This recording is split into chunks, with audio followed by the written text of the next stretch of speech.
And so, I was born. The first people I remember seeing were the old man, the old lady, and their daughter, Heather. After they'd said hello, the old man powered me down so he could install some software. I could tell they were nice people. The old man didn't give me a silly voice or stupid personality. And the old lady didn't dress me like a clown. Although for some reason, Heather really didn't like me. Once I'd had time to get used to walking, the old man asked me to dash from one end of the room to the other.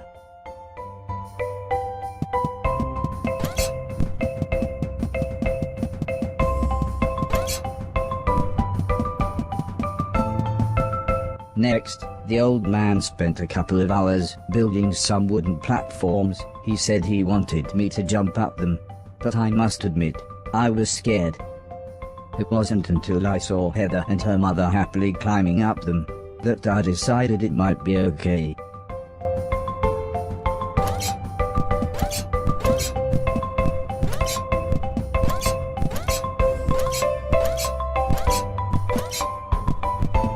The old man then rearranged the platforms. He told me to try to reach the other end of the room without touching the floor. Heather said the floor's made of lava. But when I smiled at her, she just frowned and looked away. The old lady arranged some pillows and blankets. She said it was in case I fell, but I think she just wanted it to look more like lava.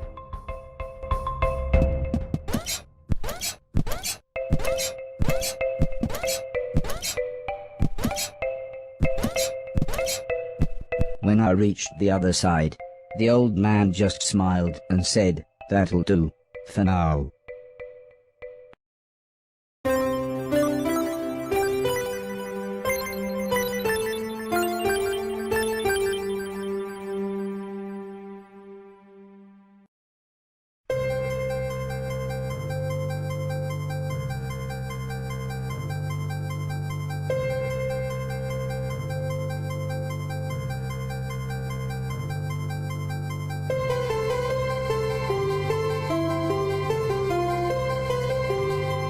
A couple of days after those first lessons, the family had a big meal, and I was introduced to everyone else.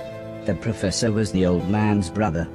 He was very quiet, and always seemed to just kind of stare at me. He had lived with the old man for 5 years. The house was so huge they barely saw each other. He preferred instead to stay in his room, leaving everything up to his butler, Mr. Deck, as he insisted everyone call him, although the professor always called him Anton. For a while, he called me a yellow bastard, but the old man made him stop, as he thought it sounded racist. Mr. Silton was the old man's driver. Before he worked here, he'd gotten in with some bad people and was the driver in a post office robbery, although it all went wrong for some reason. Mr. Silton showed me a video of his band. I'm sure some people must like it, but I just found it terrifying. Then there was Alice. She was the cook. She was a nice old lady. When she was younger, she had been a TV chef. Then, years later, she had a small part in Coronation Street. Mr. Silton said, before she worked for the old man, Alice was quite a hoarder. She kept old newspapers and bicycles, and something about a poo in a shoebox. The next morning, the old man gathered everyone together to show them what I was capable of. "What else does he do?" asked Mr. Silton. The old man smiled. "He can help around the house." "Could he help me with my newspaper collecting?" asked Alice. "I'm not sure that's a good idea," said the old lady, "but he can do all sorts of jobs." "Yeah," said Mr. Silton, "shove a stick up his ass and he can do Deck's job." Now," said the old man, "we have company," pointing to some important-looking people. 2 large men, both called Gary, set up what the old man referred to as lasers. He said again, I should try to get from one end of the room to the other, but I shouldn't be worried, as I had a special chip which meant no matter how damaged I was, I couldn't die. He said it was like infinite lives in a video game. But when he realized I didn't understand, he said he would explain another time.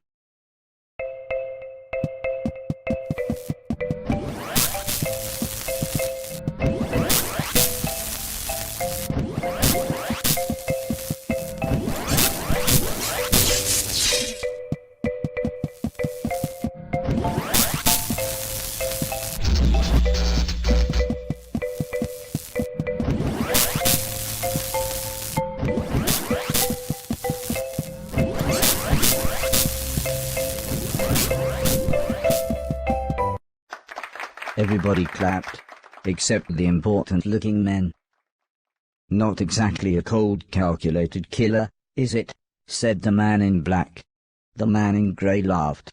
What kind of artificial intelligence was that? He asked. Move right, unless there's something in the way. Okay, said the old man. He turned to me and whispered, they're going to make it quite a bit tougher. But I'm sure you'll be fine.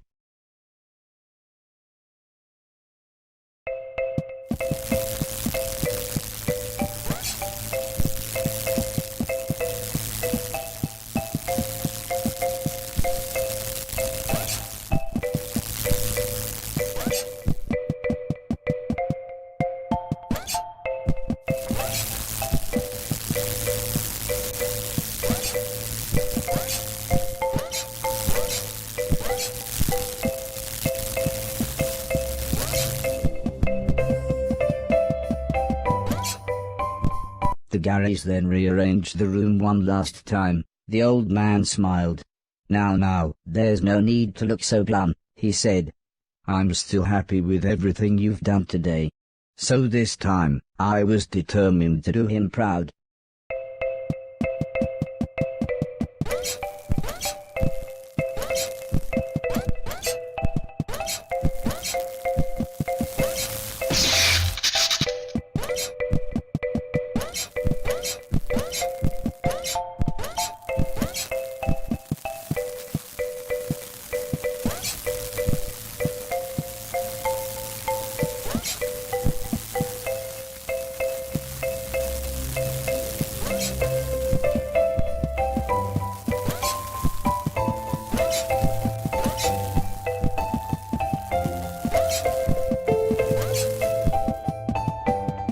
The old man's friends actually seemed quite happy when I made it through.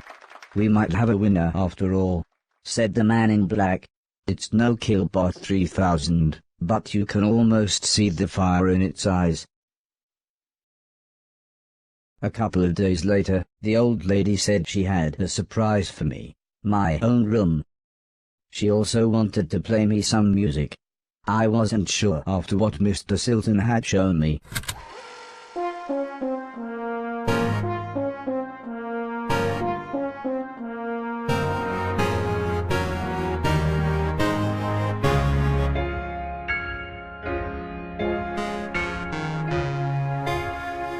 As if music wasn't amazing enough, the old lady then bought me a television set. I couldn't believe what I saw. I watched everything I could. Comedy, drama, horror, sci-fi. Anything anyone wanted to watch I would happily watch with them. Then one day, the old man set up a small box. He plugged some cables into the television and said, "This is what I meant when I said video games." I played games at every chance I could. I took on everyone. I was unstoppable. I had enjoyed music, film, and television. But to me, video games really were the highest art form.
Heather's birthday was a couple of months later. Her mum and dad had bought her a camera and arranged a day out by the sea so that Heather could take some photos, although I really don't think she wanted any pictures of me. When the old man asked the professor if he wanted to go, he frowned and said, "I can't believe you want to spend time with that thing, it could destroy the world." I wasn't sure what he meant, but the old man just smiled and said, "That's what you said about the Game Boy. Anton, how about you?" "I don't think so," said Mr. Deck. "The last time I got in that car, Barry crashed us into a branch of Woolworths. I never would have gone into Woolworths of my own accord." The old man explained that the car was old and the brakes had failed, but Mr. Deck was having none of it. So Mr. Silton drove, and Alice came along for the fresh air.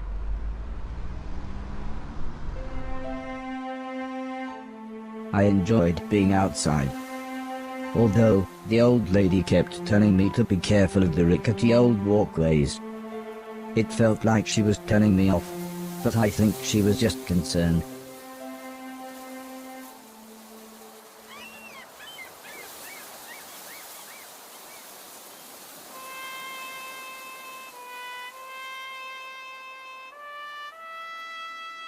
As the old man and I stood on the cliff tops, I could see something in the distance. I wasn't sure what it was, so I asked the old man. He said it was a battleship that had sunk in the 1940s. But he looked so sad when he spoke about war.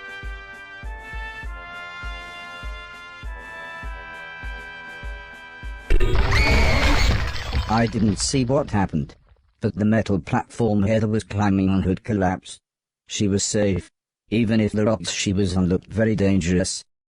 The tide was rising, and we didn't know how long the Coast Guard was going to be, so I offered to climb down and get her. The old man agreed, but said I should be careful, as Heather doesn't have infinite lives, like I do.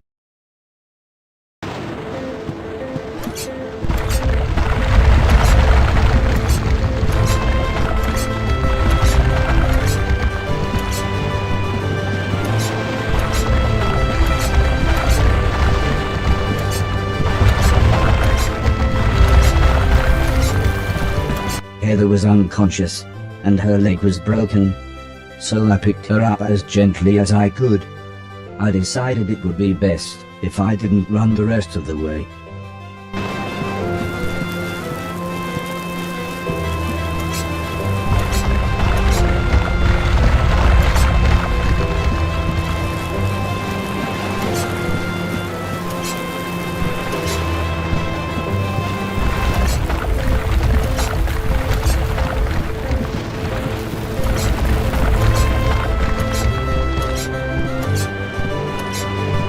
An ambulance had arrived by the time I had made it back to the cliff top.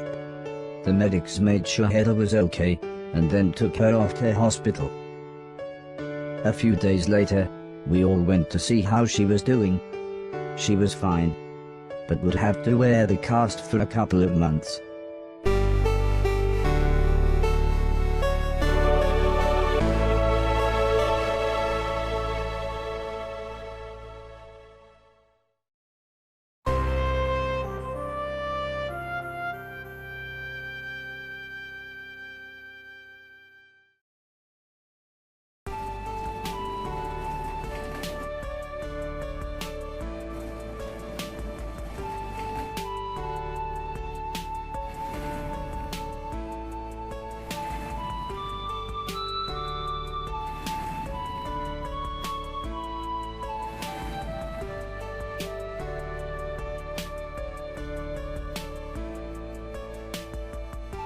Once Heather got to know me, we became good friends.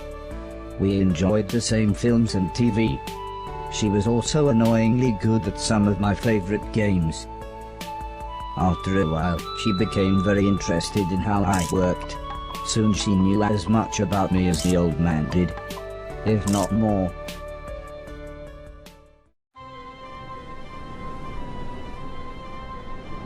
We spent the next couple of months visiting other countries, as when it came to teaching me things, the old man always liked to pick interesting locations.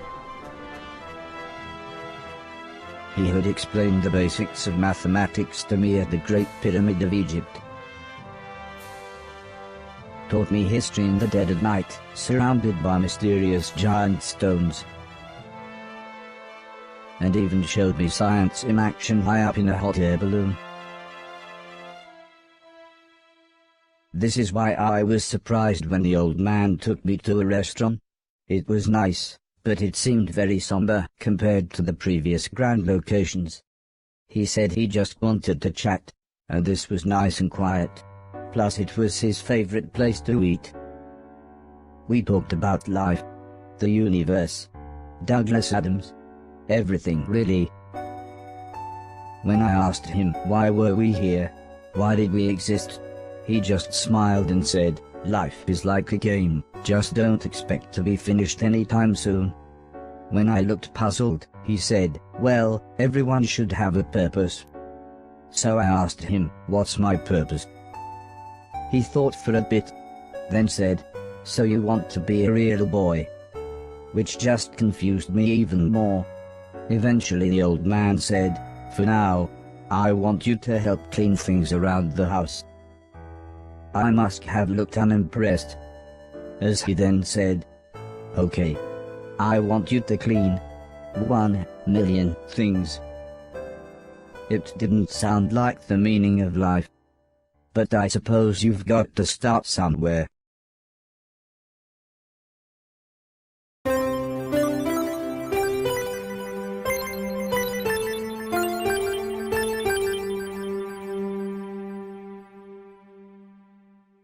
The next day, the old man said he wanted to install some more software, so he powered me down. When I came to, he said Mr. Silton had a joke for me, and that I should pull his finger. I don't think I got the joke. So the old man powered me down again. This time when I pulled Mr. Silton's finger, I got the joke. But it wasn't very funny. The old man then explained that he had installed a special chip which allowed me to clean away anything that was broken. He said it also tells me how many things are nearby, and how many smaller things are in a bigger thing. It all sounded very complicated, but he said all I really had to do was pause, and it would bring up all the information I needed. He then said he wanted me to find and clean all of the items in the room. He told me there would be some chains to climb, but that would be nice and easy, as I just had to press up. He then finished by saying, when I had collected all the items, I should come back here.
The old man then asked the old lady Heather and I to follow him outside.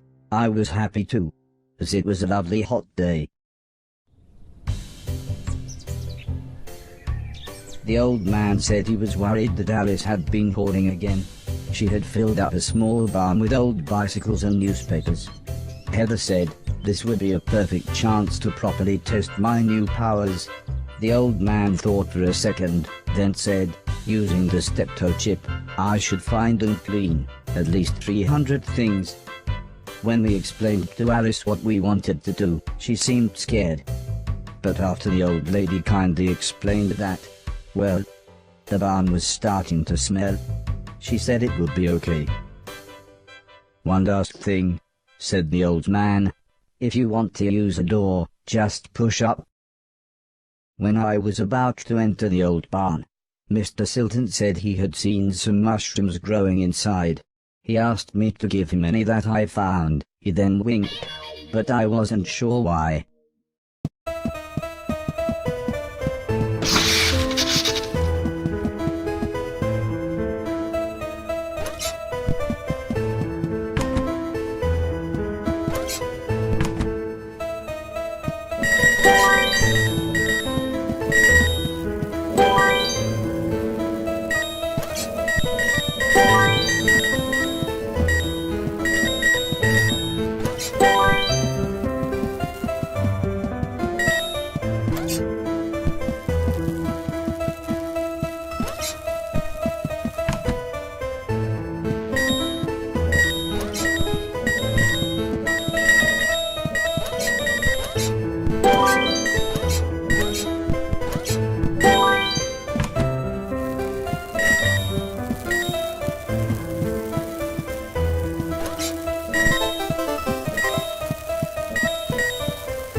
The old man was very happy with everything that I had cleaned. But I think Mr. Silton was even more happy with his mushrooms.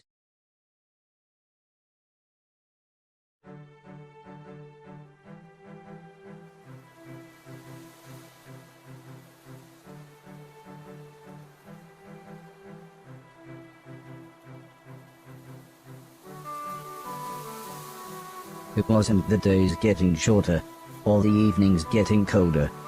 It was the falling leaves that really made me feel sad. As we watched the trees blowing in the breeze, the old lady said, "The leaves must fall before the blossom comes." She had already explained the seasons to me, so for once, I actually understood. But it didn't make me feel any better.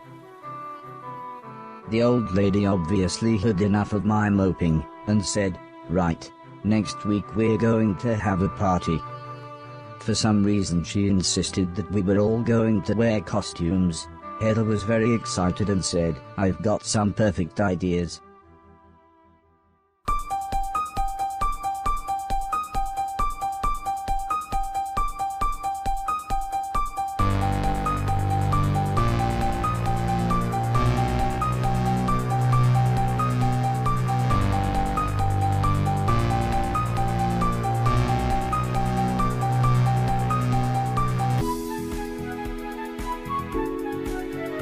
It was terrifying. Everyone was dressed like someone else.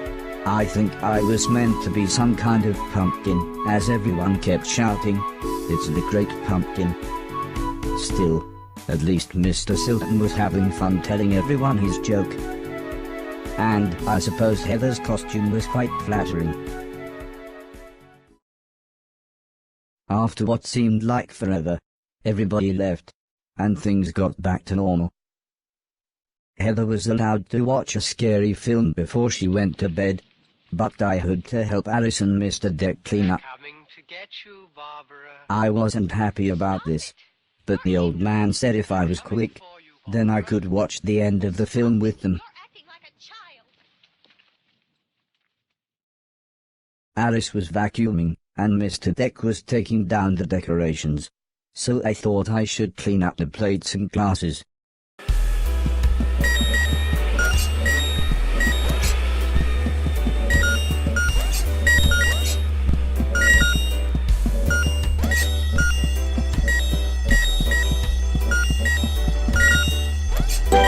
The ear-splitting sound was the fire alarm. As usual, Mr. Deck blamed Mr. Silton, saying he was probably smoking one of his jazz cigarettes. But then the professor appeared. He said that there was something burning in the kitchen. Alice looked confused, saying that she hadn't cooked anything since the morning. We were all surprised when Mr. Deck opened the oven. Inside was a large black cloak and a slightly burnt pair of men's underwear. Suddenly the old lady burst in. She looked terrified. She kept shouting, "There's someone on the roof." When we went outside, it slowly became obvious that it was Mr. Silton. He was completely naked and playing his guitar. He shouted down, "When I finish this song, I'm going to fly." The old lady said, "Oh my God, I know this one, there's only about 30 seconds left." The old man then quickly turned to me and said, "You know what to do."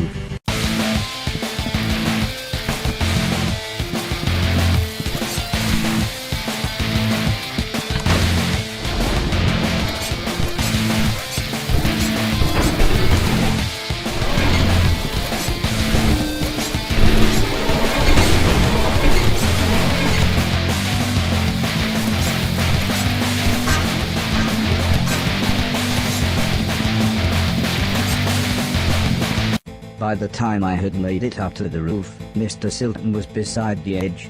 I tried to calm him down, but he was acting even more bizarre than usual.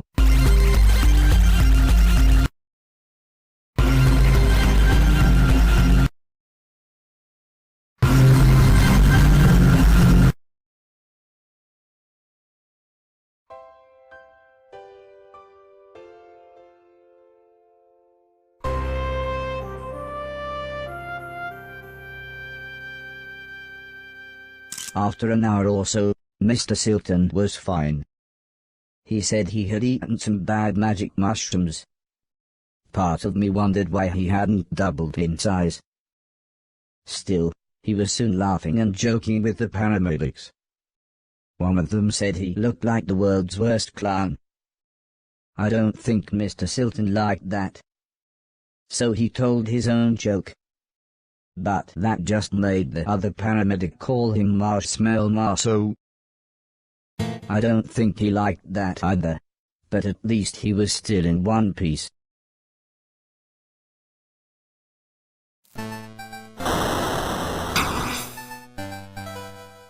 A month or so later, Heather and I were playing video games, when the old man said he wanted me to come outside. He said it had been a year since I had arrived, so he had a present for me.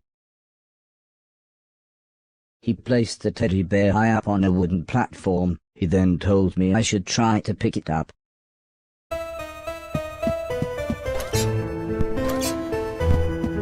Try as I might, I couldn't reach the teddy bear. However, I still don't understand what happened next.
Was I dead?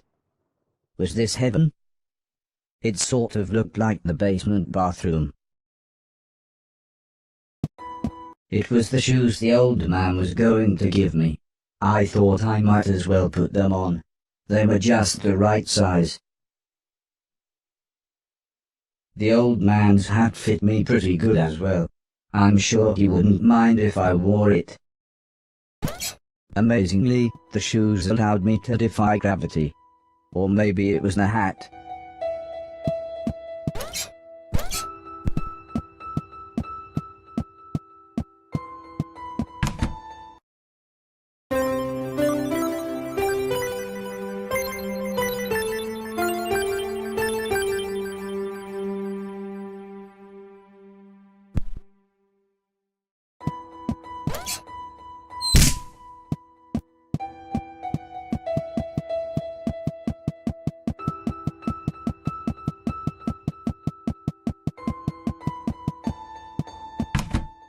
Part of the basement was flooded, and the stairs had collapsed. I didn't know what was going on, but I knew I wanted to get back upstairs. The gate was locked. I would need a key to open it.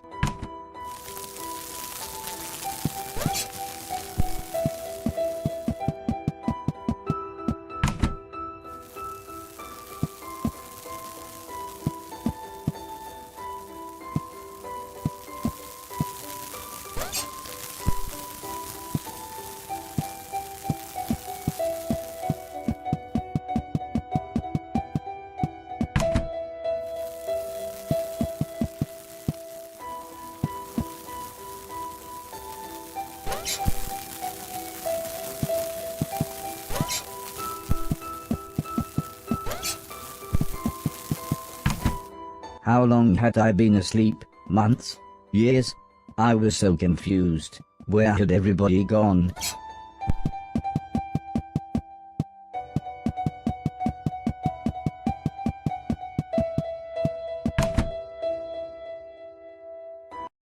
I was slightly scared. This was the first time I had been outside on my own.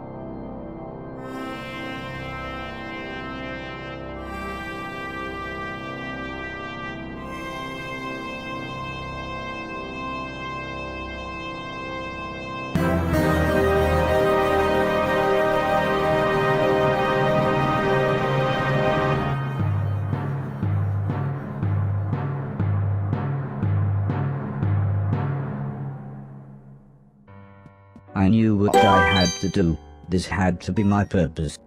I would clean a million things, so I could become a real boy.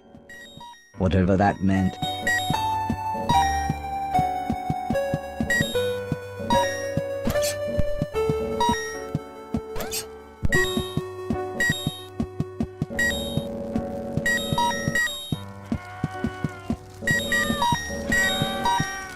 The gate was locked.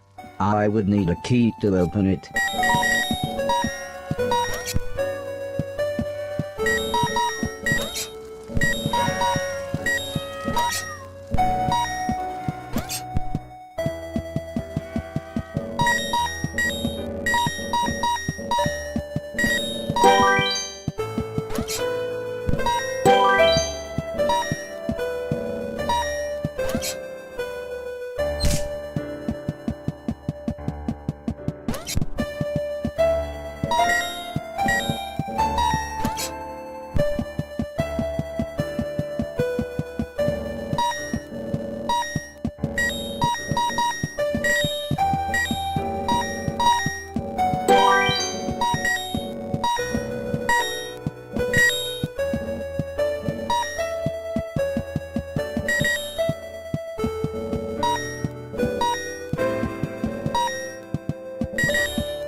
I was surprised to see an old man, but not as surprised as he was.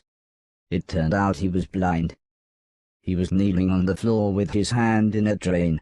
When I asked him what he was doing, he said his cat had crawled into the pipes, and he was trying to get her out. He was very happy when I offered to help, He said there was no way we could reach her from here, so if I was willing, I could make my way through the sewers and get her from the other end. He said he would turn off the water for as long as possible, but I would have to run, as the pipes would soon fill up again. I happily agreed. So he gave me a key. He said this will open all the sewer gates. Go through here, then down the ladder, and through the big door at the bottom.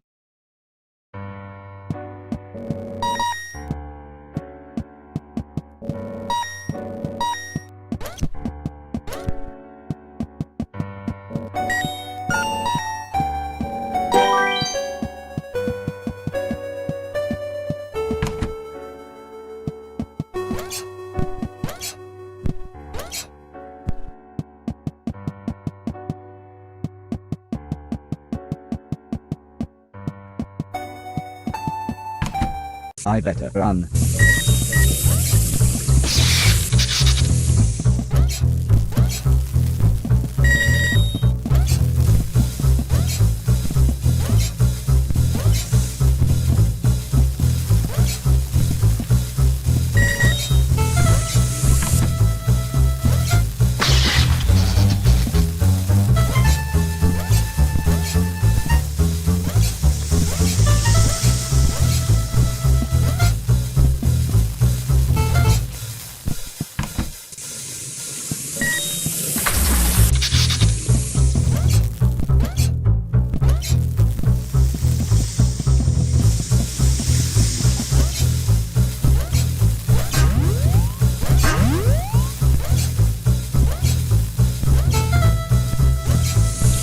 I found the old man's cat. She was fine, if a little confused. I was horrified. It looked like me, but it shambled around like something from the film we watched on Halloween.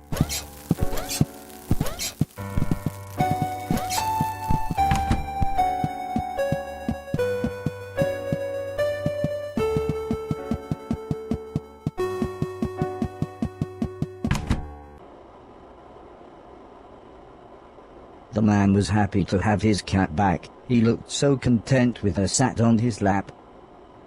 I told him about the thing I saw, but he just laughed and said, "Those bastard robots, they're always getting up through the pipes. Don't worry though, it'll never get through the big doors. If I had my way, we'd have blown up the lot of them when we had the chance." I wasn't sure what he meant, but I decided now wouldn't be the best time to tell him I was a robot. The man laughed and said, "Don't worry, I know who you are," and told me that he knew the old man.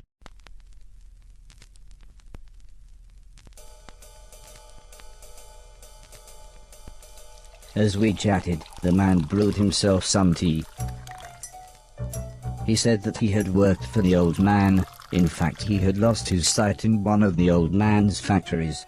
Strangely, he smiled at this thought.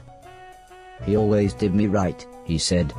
"When I had my accident, the old man said he would look after me. And he did.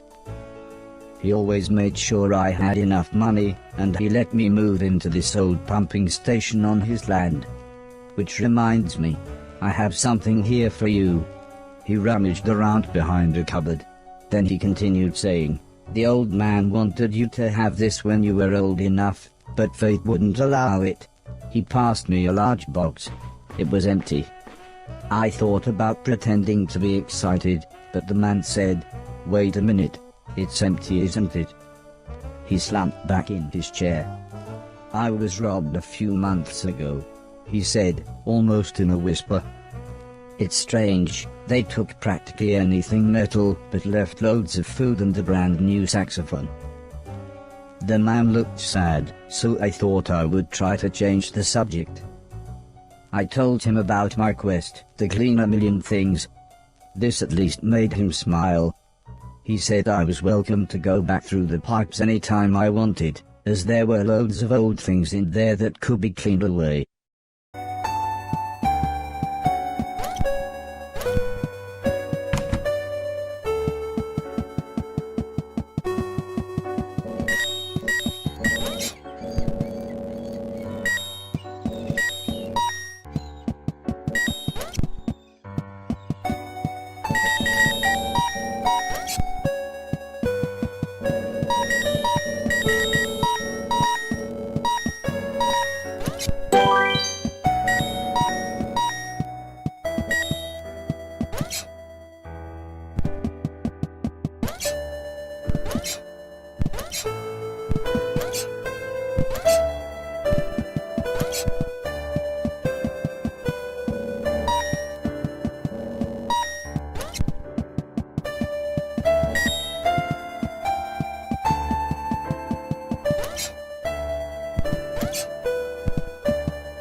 The screaming was coming from one of the bedrooms, but the stairs were blocked by a wall of fire.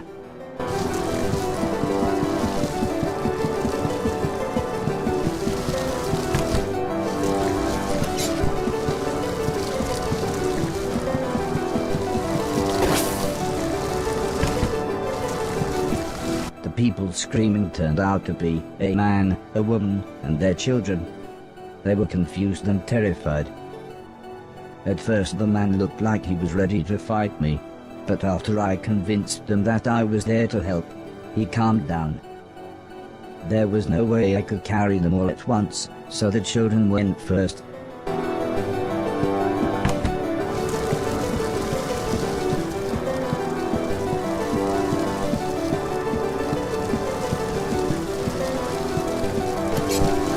I dropped the children off at the front door and promised them that I would be back with their parents.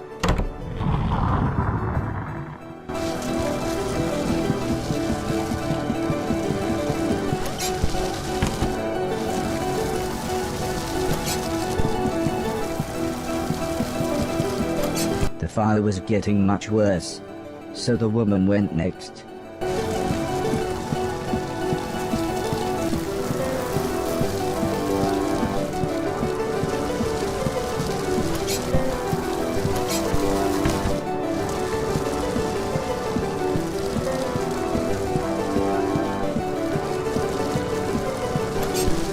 When we got to the front door, all the woman said was, "Thank you, please hurry."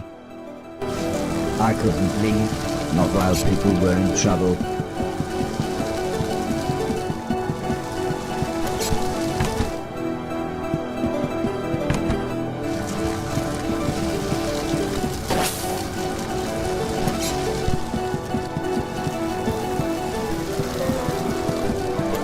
By the time I managed to get back, the man was unconscious. I had to pick him up quickly, as I could tell the house was going to collapse at any moment.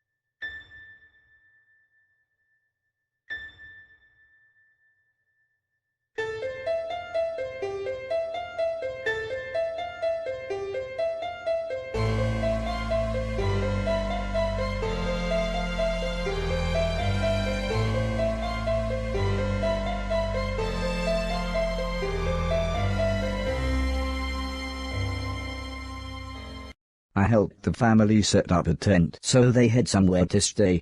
The kids were excited as they got to camp outside, but I think they knew they had just lost their home. When I mentioned my quest to clean a million things, the man said I should look through the rubble of the house, as they had no use for it.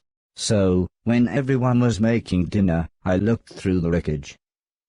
There wasn't anything I could clean, but to my astonishment, I found a TV set and a games console. With a bit of fiddling I was able to get them to work.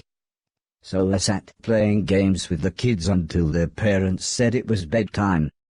As we talked, the man opened a bottle of wine. I asked what had happened, why was everything so ruined? The man looked at the woman, then the woman sighed and said, "There was a war." "Yes, a war," said the man. "One side of the planet attacked the other, and before we knew, it was all over. Everything gone. Everything destroyed." "Well, it's late," said the woman. "We should really get some sleep. Help yourself to anything you need, and we'll see you tomorrow."